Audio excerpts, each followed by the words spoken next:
Hi, I'm Dylan Lee, PGY 5, second year rheumatology fellow from the University of Arizona.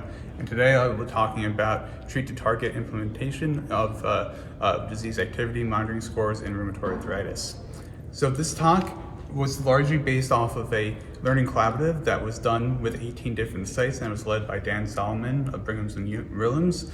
He did do an ACR talk as well as a poster, which you can reference later on if you would like.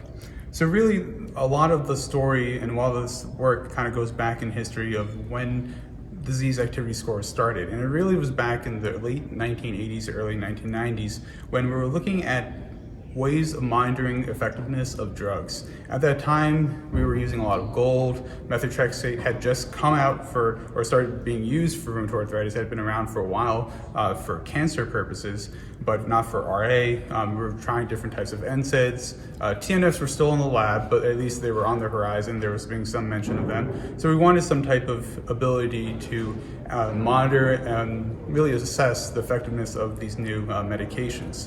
So back in 1987, they published in the Journal of Arthritis and Rheumatism a set of 7 core criteria that would be based to the effectiveness of these medications. Then throughout the rest of the 90s, it was really being studied to see if they correlated with disease activity and if higher scores on these markers correlated with disease, and the answer was yes. So in the early 2000s, there was a lot of trials looking to see if we targeted to reduce those scoring criteria, if there was improvement in overall disease. And as we all know now, the answer was yes as well. So in the late 2000s, EULAR ACR recommended using a treat-to-target strategy in rheumatoid arthritis as it led to better outcomes. Early in around 2012, 2013, there was several different studies that looked at were we actually implementing it, were we using treat-to-target? And the answer was not really. Still, there was not overall, acceptance, or I say more appropriately, use of treat-to-target. So one of the strategies or one of the goals of Dan Solomon was, is there a way that we can increase the adherence to treat-to-target? He was very interested in learning collaboratives. They've been around for a while. It's overall a method of using a group learning experience to help implement an idea. They used it a lot in hypertension, diabetes, during the HIV epidemic, and were very successful. So there was thoughts of why couldn't it work for rheumatoid arthritis. So in 2014, Dan Solomon had a study which was a 2-armed study, one with a group of people using a learning collaborative and another group where they just went along their rheumatoid arthritis business as usual. And it was shown that with the use of the learning collaborative, treat-to-target was more adhered to and had a significant increase in its use. So after that study, which was actually published in 2017, and that study was called the Traction Study, if you would like to go back and look further, he was wondering if we could have a wider dissemination of learning collaboratives to use treat-to-target adherence.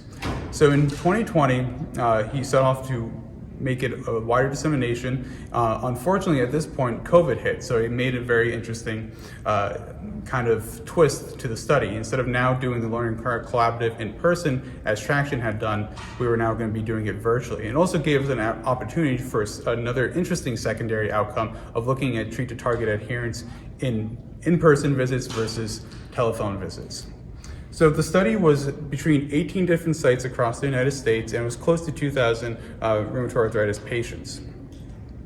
Not surprisingly, the results showed that treat-to-target adherence did increase with the learning collaborative, even if when it was virtual. So very similar to Traction, in that there was an increase in adherence. What was also interesting was the secondary outpoint, as I mentioned, which was the difference between in-person versus telephone visits.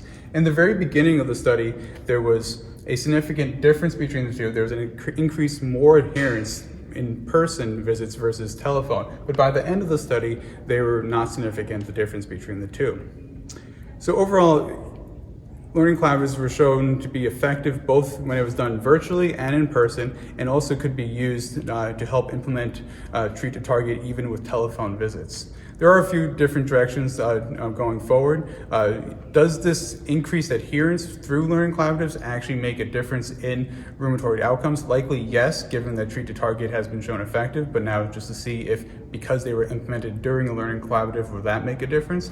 And then further, another idea is, should ACR or EULAR be helping manage some of these learning collaboratives, and so we overall do a better job using Treat to Target in our rheumatoid arthritis patients. Again, I just want to acknowledge that this was done as a larger learning collaborative, and that you can look at further studies and talks by Dan Solomon at this year's ACR. Thank you.